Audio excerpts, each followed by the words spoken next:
Ration ডিলারের বিরুদ্ধে দুর্নীতির অভিযোগে কেন্দ্র করে ব্যাপক উত্তেজনা তৈরি হলো এলাকায়। গতকাল এই ঘটনাটি ঘটেছে উত্তর দিনাজপুর জেলার ইসলামপুর থানার অলিগঞ্জে। অভিযুক্ত রেশন ডিলারের নাম কালীপদ দাস। রেশন গ্রাহকদের অভিযোগ, কালীপদ বাবু লকডাউনের সময় থেকেই গ্রাহকদের কম পরিমাণে মাল দিচ্ছেন, যার জেরে বেশ কিছুদিন থেকেই তৈরি হয়েছে অসন্তোষ। বারবার স্থানীয় বাসিন্দারা রেশন ডিলারকে এ ব্যাপারে আবেদন জানিয়েও কোনো কাজ হয়নি বলে অভিযোগ। অবশেষে ক্ষোভের বহিঃপ্রকাশ ঘটে রেশন গ্রাহকদের। গতকাল এই অভিযোগকে কেন্দ্র করে রেশন ডিলারকে ঘেরাও করে বিক্ষোভ দেখান স্থানীয় বাসিন্দারা, যাকে কেন্দ্র করে তীব্র উত্তেজনা ছড়িয়ে পড়ে ওই এলাকায়। আমরা এখানে বিক্ষোভ করছি যে আমরা ঠিকঠাক রেশন পেতাম না, মানে পাই না। যতদিন থেকে লকডাউন তখন থেকেই এই অসুবিধা চলছে। আপনারা এর আগে কোনোদিন বলেছিলেন ডিলারকে? বলেছি, কিন্তু এমনি মুখে মুখে। কি বলেছিলেন? বলছে এরকমই মানে দিবে।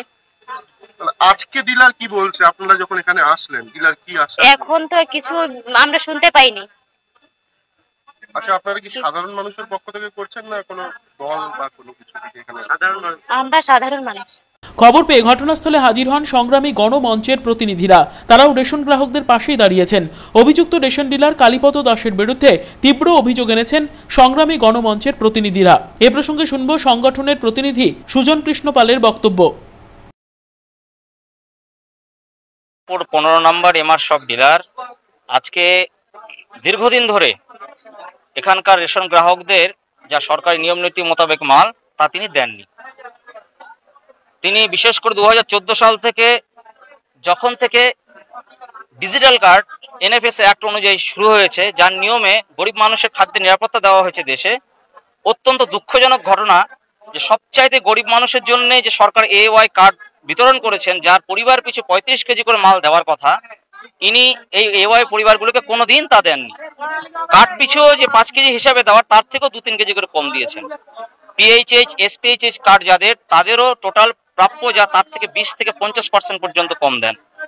পাশাপাশি কেরোসিন তেল তিনি অর্ধেকের কম প্রত্যেকটি পরিবারকে দিয়েছেন এবং দাম 30 টাকা থেকে শুরু করে 50 টাকা পর্যন্ত গ্রাহক হেরফেরে তিনি নিয়েছেন। যারা কিছুটা প্রভাবশালী তাদেরকে কিছুটা তোয়াজ করেন, কিন্তু সাধারণ মানুষ, এখানকার বেশিরভাগ মানুষ অশিক্ষিত, নিরক্ষর, ফলে তাদেরকে তিনি বিভিন্ন অজুহাত দিয়ে দিনের পর দিন বঞ্চিত করেছেন। এদিন বেশ কিছুক্ষণ ধরে চলে এই বিক্ষোভ কর্মসূচি। খবর পেয়ে ঘটনাস্থলে ছুটে যায় ইসলামপুর থানার পুলিশ। শেষমেশ অভিযুক্ত রেশন ডিলার ঠিকমতো রেশন দ্রব্য সরবরাহের মুচলেকা দেওয়ার পরই আন্দোলন তুলে নেন স্থানীয় বাসিন্দা এবং সংগ্রামী গণমঞ্চের প্রতিনিধিরা। এ বিষয়ে আমরা কথা বলেছিলাম অভিযুক্ত রেশন ডিলারের সাথে। পূর্বে রেশন সামগ্রী কম দেওয়ার অভিযোগ স্বীকার করেছেন তিনি। পাবলিক তো বলবে, অনেক রকম অনেক কথাই বলে। আমি কম দিছি এই কথাটা বলতেছি, আমি তো মাল ঠিকই দিতেছি।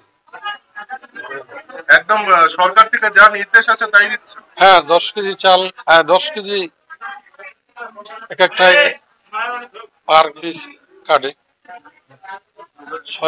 3 কেজি গম, 3 কেজি আটা, 4 কেজি চাল, এসপিএস কার্ড।